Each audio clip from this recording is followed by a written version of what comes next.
तो प्यारे बच्चों नमस्कार। आज की क्लास में आप सभी का स्वागत है और इस क्लास में हम लोग पढ़ेंगे college of teacher education Lucknow द्वारा राष्ट्रीय आय एवं योग्यता आधारित छात्रवृत्ति योजना 2022 की जो परीक्षा है उसमें क्या कुछ आपका होने वाला है, किस प्रकार से मॉडल पेपर आएगा, उसके बारे में हम लोग जो है थोड़ा सा अध्ययन करेंगे। तो ये देखो, सबसे पहले आपको ये बता दें कि ये जो योग्यता आधारित परीक्षा है ये आपकी कितने नंबर की होती है और कैसे क्या इसका पेपर आता है। तो सबसे पहले मैं आपको बता दूं कि सबसे पहले आपको ये ध्यान में रखना है कि आपका पेपर जो होता है वो 180 नंबर का होता है। दो पेपर होते हैं, 90 नंबर का एक होता है और दूसरा 90 नंबर का होता है। दो पेपर में एक आपका 90 नंबर का होगा जिसमें आपको रीजनिंग वाले सारे क्वेश्चन पूछे जाएंगे, रीजनिंग क्वेश्चन होते हैं। और एक पेपर होता है जो 90 नंबर का होता है जिसमें आपको 6, 7 और 8 तीन कक्षाओं की जो आपकी गणित होती है, विज्ञान होती है और सामाजिक विज्ञान, इससे क्वेश्चन पूछे जाते हैं। 35 नंबर के सामाजिक विज्ञान होते हैं, 35 नंबर का विज्ञान होता है और 20 नंबर का आपका जो है गणित का क्वेश्चन पेपर पूछा जाता है। और दोनों पेपर ये अलग अलग होते हैं, 90 नंबर का ये होता है और 90 नंबर का ये, दोनों अलग अलग पेपर होते हैं और दोनों पास करना अनिवार्य होता है। तो आज हम इस वीडियो में जो है सामाजिक का प्रश्न पत्र हल कराएंगे। तो आइए शुरू करते हैं वीडियो को। तो सबसे पहले आप देख पाएंगे तो ये आपका जो मॉडल पेपर है ये पहला वाला पेपर है। तो इसमें जो है आपका सारा रीजनिंग पूछा गया है। विजातीय परीक्षण एवं सजातीय परीक्षण ये आपको रीजनिंग के अंतर्गत ही सब कुछ आता है। ये श्रृंखला परीक्षण है, ये भी आपका रीजनिंग के अंतर्गत आता है। और यहाँ सांकेतिक भाषा परीक्षण है, ये भी आपका रीजनिंग का है। सादृश्यता परीक्षण ये भी रीजनिंग का है। तो इसके 90 नंबर जो है आपका ये रीजनिंग का पूछा जाता है। मैट्रिक्स या लुप्त संख्या इस प्रकार क्वेश्चन पूछे जाते हैं। और ये बात करें घन और पासा, ये भी आपका रीजनिंग का। अंक और वर्ण परीक्षण, वर्णक्रम परीक्षण और वेन आरेख, तो ये 51। और ये कुछ मॉडल पेपर आपका इस प्रकार से आता है। और गणित संक्रियाओं पर आधारित प्रश्न कुछ पूछे जाते हैं, ये भी आपका रीजनिंग का ही पार्ट होते हैं। रक्त परीक्षण जो आपका होता है और आरेख संबंधी, तो ये सारे क्वेश्चन जो होते हैं वो रीजनिंग संबंधित होते हैं। तो यहाँ तक आप देख पाएंगे कि 90 क्वेश्चन का ये जो पेपर होता है ये आपका पूरा रीजनिंग का पूछा जाता है। यहाँ तक पूरा रीजनिंग का पेपर होता है, रीजनिंग का पेपर होता है। ये 90 नंबर का अलग क्वेश्चन पेपर एक ही दिन में होंगे, दो पेपर होंगे। पहला ये आपका रीजनिंग का होगा, ये इसको सबको देना होता है।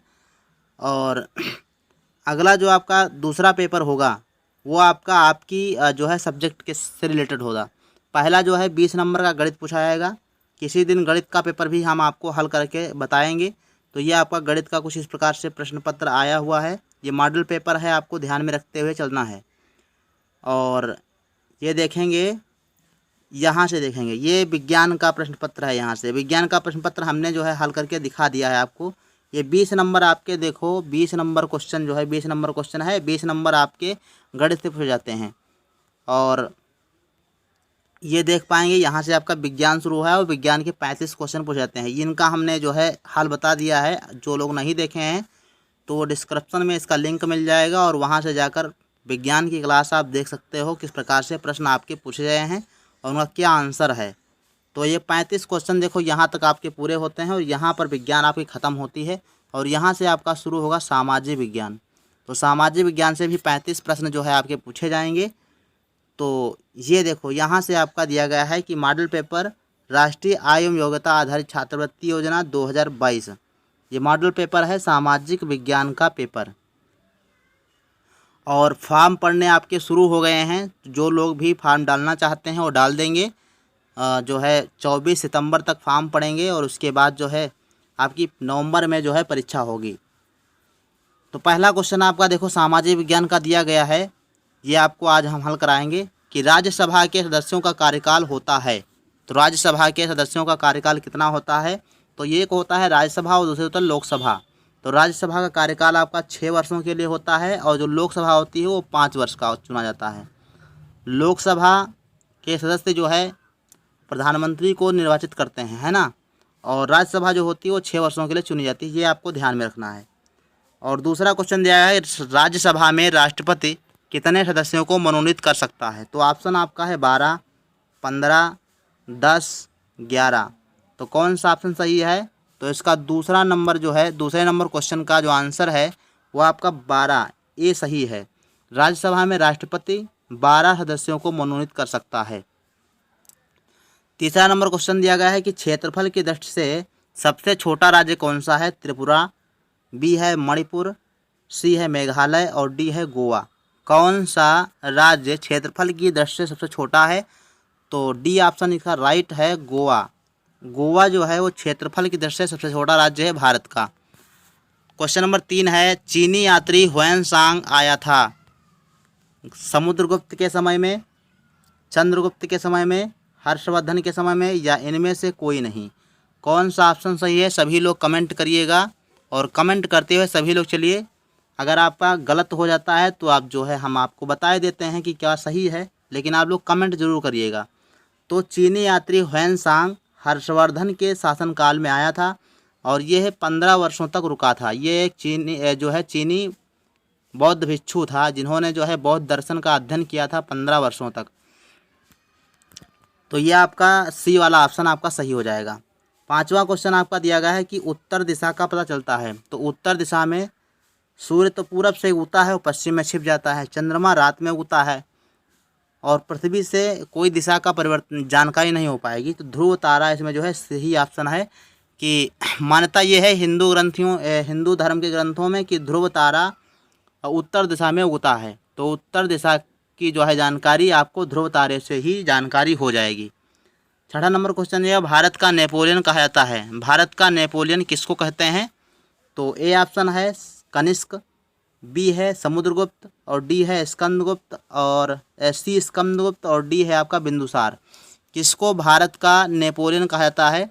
तो समुद्रगुप्त को भारत का नेपोलियन कहा जाता है, क्योंकि समुद्रगुप्त जो है भारत के अधिकांश हिस्से पर जो है इन्होंने अपना राज्य किया था, इसलिए इनको भारत का नेपोलियन कहा जाता है। मीनाक्षी मंदिर कहाँ है? तो मीनाक्षी मंदिर आपका इसके लिए ऑप्शन है उज्जैन, खजुराहो, सांची, मदुरै। तो कहाँ पर है मीनाक्षी मंदिर आपका? कहाँ पर है? तो मदुरै में है। कहाँ है? मदुरै में है। आठवां क्वेश्चन आपका दिया गया है, भारतीय संसद के कितने अंग हैं? भारतीय संसद के कितने अंग हैं? ए है 1, बी 3, सी 4 और डी है 2। कितने अंग हैं भारतीय संसद के? तो भारतीय संसद के भैया 3 अंग हैं। कौन कौन से हैं? तो आपका राष्ट्रपति हो जाएगा, आपका लोकसभा हो जाएगा और आपका राज्यसभा हो जाएगा। लोकसभा, राज्यसभा और राष्ट्रपति, ये 3 अंग मिलकर जो है संसद का निर्माण करते हैं। 9 नंबर क्वेश्चन दिया गया है कि भारतीय संविधान का प्रथम संशोधन कब किया गया था? भारतीय संविधान में प्रथम संशोधन कब किया गया था? तो ए ऑप्शन आपका है 1950, बी है 51, सी है 53 और डी है आपका 1955। तो 9 नंबर का जो राइट आंसर है सभी लोग कमेंट करिएगा। तो इसका राइट आंसर आपका है 1951 में पहला संशोधन किया गया था। 10 नंबर क्वेश्चन दिया गया कि सवाना घास के मैदान कहाँ पाए जाते हैं? ए है रूस, बी पूर्वी अफ्रीका, सी अमेरिका और डी है अर्जेंटीना।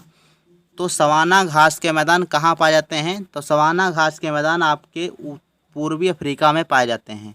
सवाना घास के मैदान कहाँ पाए जाते हैं? तो पूर्वी अफ्रीका। सभी लोग कमेंट करेंगे कि डाउन्स घास के मैदान कहाँ पाए जाते हैं।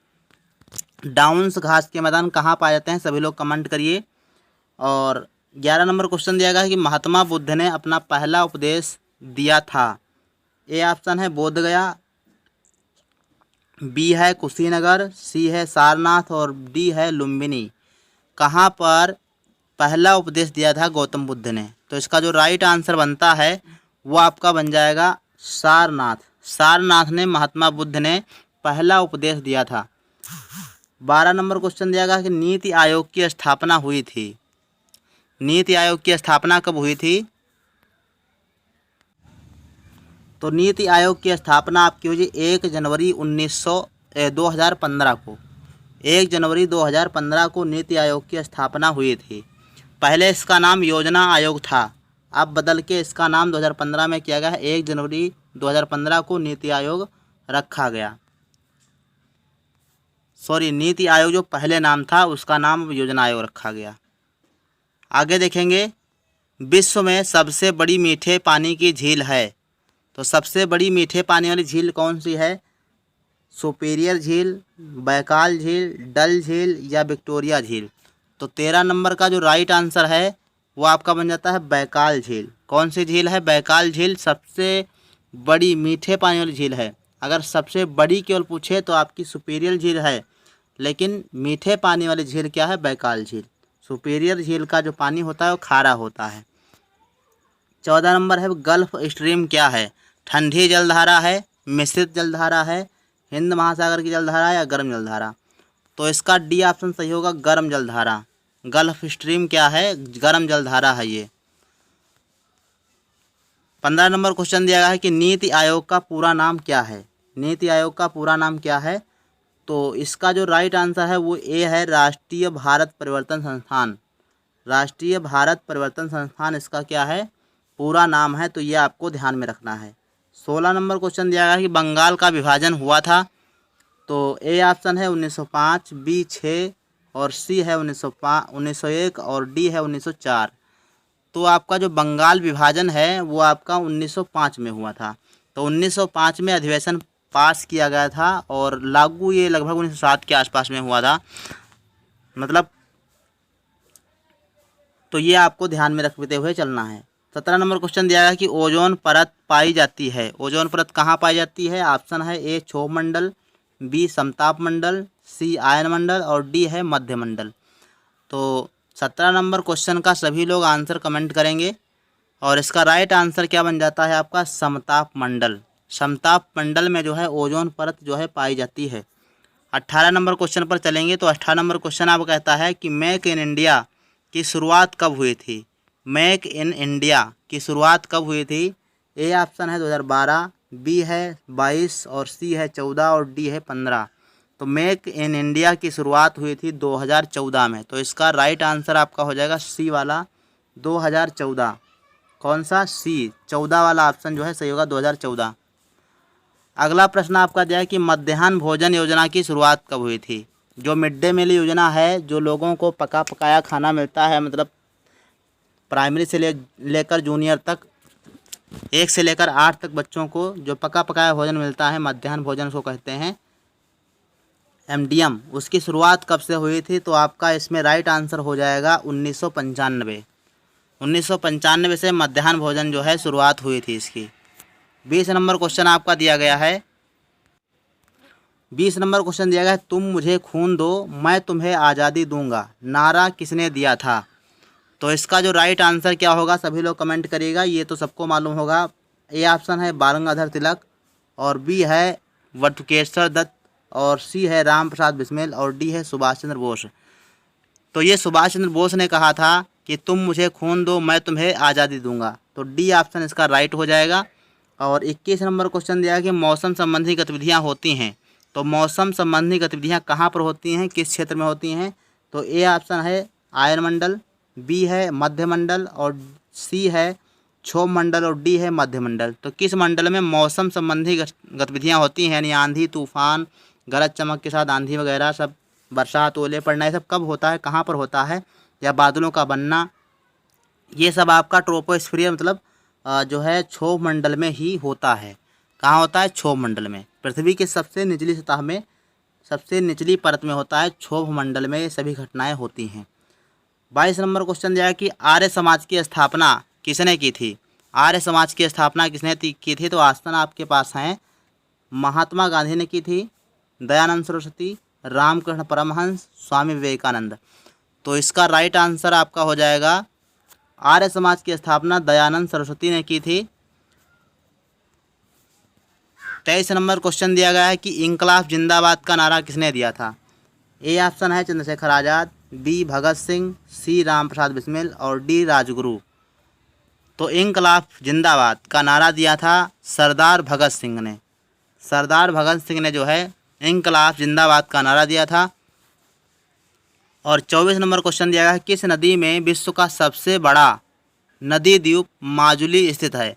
तो किस नदी में है ये बताना है।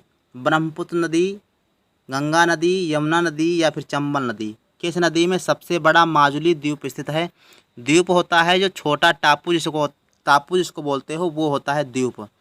किसी भी नदी या समुद्र में हो सकता है। तो इसमें जो है आपका राइट आंसर होगा ब्रह्मपुत्र नदी में। तो ए ऑप्शन सही है, ब्रह्मपुत्र नदी में माजुली द्वीप है जो कि विश्व का सबसे बड़ा नदी द्वीप है।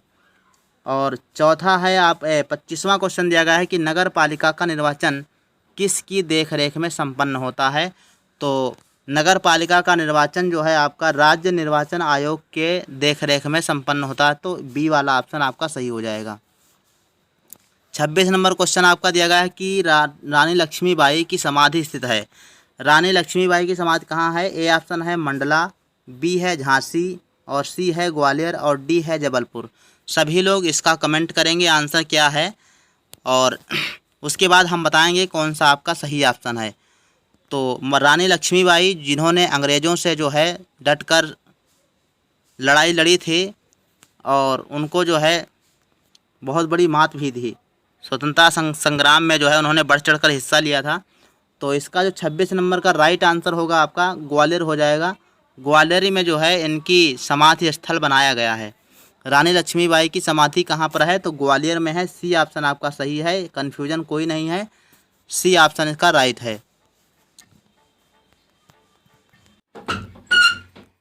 क्वेश्चन नंबर 27 आपका दिया है कि मंगल पांडे ने 1857 में विद्रोह किया था।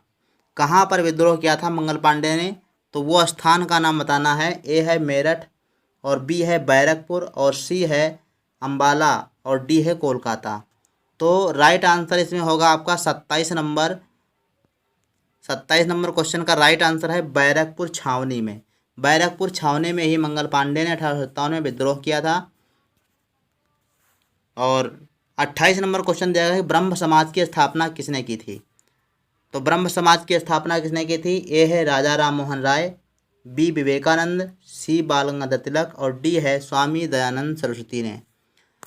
तो इससे पहले हम लोग क्वेश्चन पढ़ भी चुके हैं। स्वामी दयानंद सरस्वती ने आर्य समाज की स्थापना की थी और ब्रह्म समाज की स्थापना किसने की थी, तो राजा राम मोहन राय ने की थी। तो ये आपको ध्यान में रखना है। ए ऑप्शन इसमें सही है, राजा राम मोहन राय ने ब्रह्म समाज की स्थापना की थी।